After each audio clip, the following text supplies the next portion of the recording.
Pemirsa, pemerintah Kabupaten Buleleng gelintangin Dinas Pariwisata mewali ngerancang pemargi Lovina Festival Warsemakin. Festival sani kelaksanayang rengu widangan Pantai Lovina nanin ngandek kalih warse sangkaning pandemi COVID-19.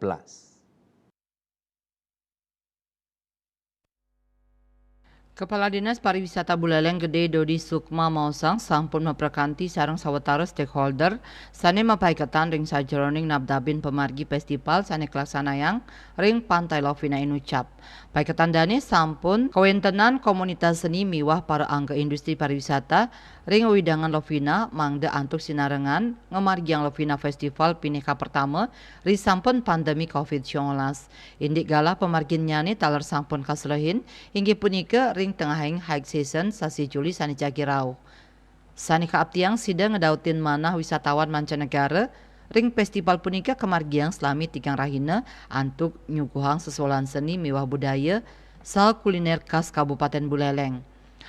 Lovina Festival kerencanayang pacang ulengang panglimbakan sektor seni miwah budaya tur nyokong sektor ekonomi kreatif mangda sidang limbak.